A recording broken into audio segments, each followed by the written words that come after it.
Welcome back. Today, we are jumping right into an often overlooked bug that can pose some really unique challenges in the lab, Actinobacillus ureae. So here's what we're going to cover.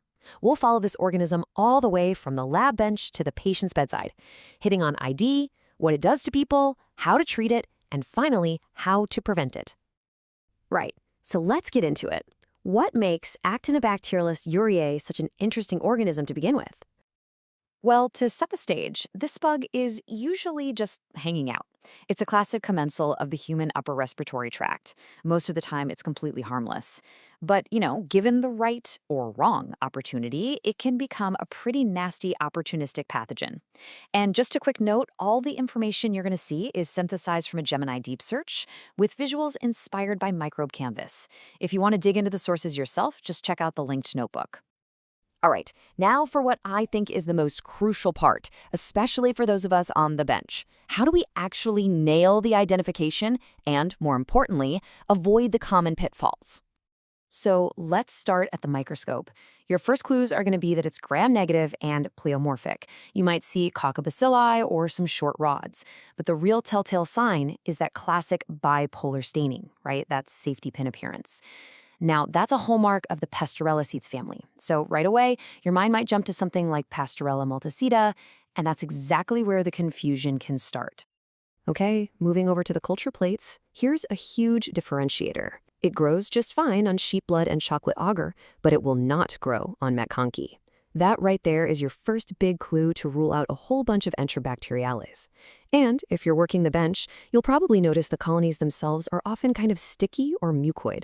A really nice tactile clue to look out for. This bug has had quite a journey, taxonomically speaking. It's fascinating, really. Back in the 60s, we called it Pasteurella ureae because, well, it looked a lot like Pasteurella. But then the 80s roll around, DNA-DNA hybridization comes into play, and boom, we realize it actually belongs in the genus Actinobacillus. It's a perfect example of how our molecular tools have totally reshaped the microbial family tree. So how do you sort this out on the bench day to day? It really boils down to two key biochemical tests. You're looking for a strong positive urease and a negative indole.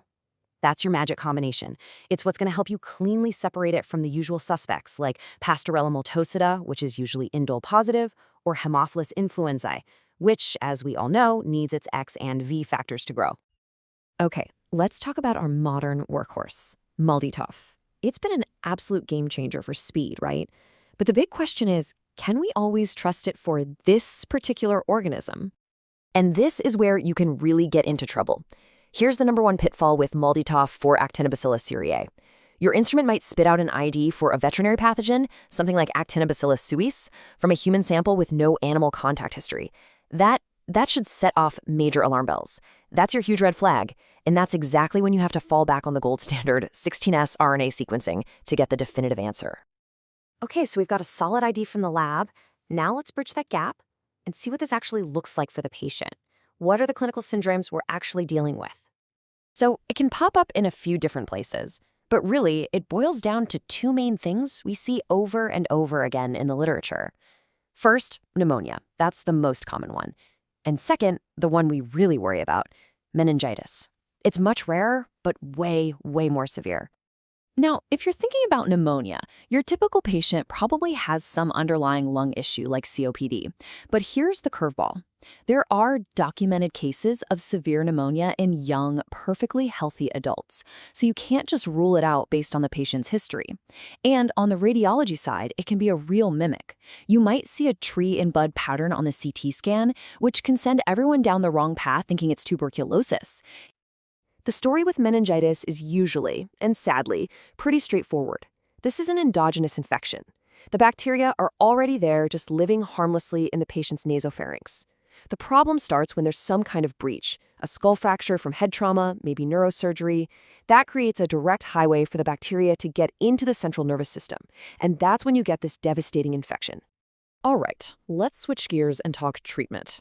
We need to know what its susceptibility profile looks like. But more importantly, how do we actually apply that? Especially when, as you'll see, the official guidance is a bit thin. Okay, so here's some good news for a change. Unlike so many of the gram negatives we fight with every day, Actinobacillus ureae has usually remained susceptible to beta-lactams.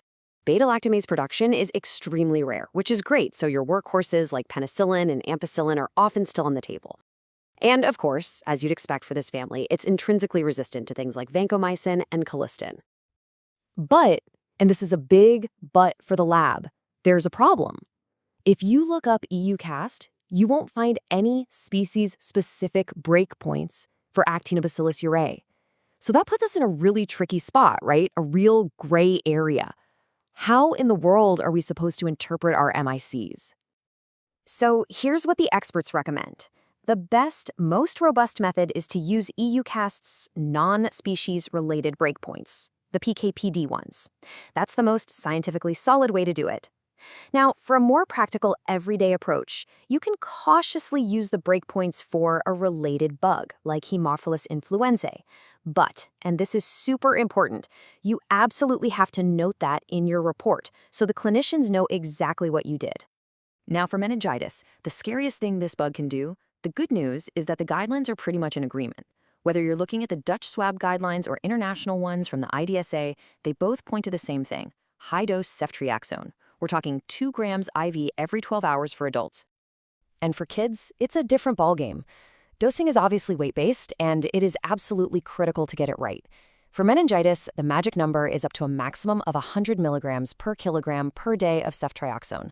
You really have to push that dose to make sure you get enough drug into the CNS to clear the infection. All right, let's wrap this up by talking about infection prevention and hitting the key takeaways for both the lab and the clinic. When it comes to infection control, this one is pretty easy, thankfully, because most infections come from the patient's own flora. Standard precautions are all you need all the time.